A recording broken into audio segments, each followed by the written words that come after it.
தேவன் சொல்கிற இடத்துல இருந்தால் அந்த அபிமெலேக்கின் கருத்துலேருந்து கர்த்தர் நம்மை விடுவித்து காப்பார். நம்முடைய குடும்பத்தை தாமதி வாழ்க்கையின் ஆசீர்வாதத்தை கொடுப்பார். 2 பிள்ளைகள் இருக்குது, வளர்ந்த பிள்ளைகள் இல்லைன்னு சொல்லலை.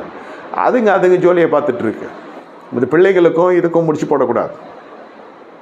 அந்த அளவுக்கு உங்களுக்குள்ள அண்டர்ஸ்டாண்டிங், உங்களுக்குள்ள ஒரு நல்ல புரிந்து கொள்ளுதல் இருக்கணுன்றது தான் சொல்ல வருது. எதையும் பழி போடக்கூடாது. பிள்ளைங்க இருக்கிறாங்கன்னு சொல்லக்கூடாது. இப்படி அது இருக்குது. எல்லாத்துக்கு மேலே பொருளாதாரம் பெரிய இடம் வகிக்கும். நாளைக்கு ஒரு கட்டணம் செலுத்தணும். இப்போ ஈசாக்கு வசனத்தை வச்சுன்னு வந்தால் அந்த அம்மா அவ்வளோதான் டென்ஷன் ஆகிடும். நாளைக்கு நான் அதை செலுத்தணும், அதுக்கு என்ன செய்யுதுன்னு வழி பார்த்தீரா?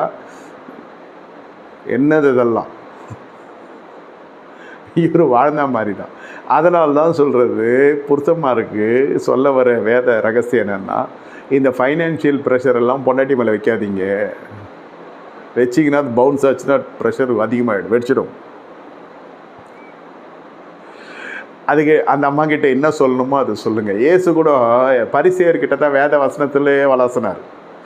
இந்த வசனம் படிக்கலையோ, அந்த வசனத்தை படிக்கலையா, ஏசாயால் அப்படி இருக்குது, சங்கீதத்தில் எப்படி இருக்குது, தாவீது செஞ்சலாம் தெரியாதா, அது சொல்லதெல்லாம் பைப்ளிக்கல் கொட்டேஷன்ஸ் எல்லாம் வேத பாரகர்கிட்டையும் பரிசேயர்கிட்டையும் சதுசேயர்கிட்டையும் நியாயாதிபதி நியாயசாஸ்திரிகிட்ட தான் சொன்னார்.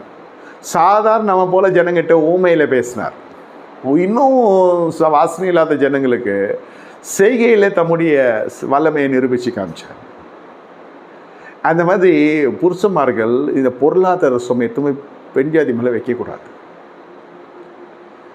என்ன அப்புறம் அவ்வளோதான், நீங்கள் 2 மடங்கு பிரச்சனை வர வைக்கிறீங்க. நீங்கள் அதாவது தெரியாமல் செய்யணும், கடன் வாங்கணும் அப்படி சொல்லணும். இதெல்லாம் அந்த சிலுவை உங்களோடையே போகணும். நீங்கள் கடனும் வாங்கக்கூடாது, இங்கேயே முறுமுறுக்கூடாது, இந்த அம்மாவையும் தொல்லை கொடுக்கக்கூடாது. எப்படி அது முடியுதுன்னே தெரியக்கூடாது. கானான் ஒரு திருமணத்தில் அந்த மணவாளனுக்கு தெரியாமல் ரசமாக மாற்றுறார் ஆண்டவர். மணவாளனுக்கு இன்னை வரைக்கும் தெரியாது அப்படின்றது நமக்கு தெரியும்.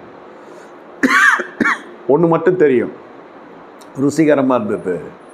2வது ரவுண்டு ரசம் ருசிகரமாக இருந்தது.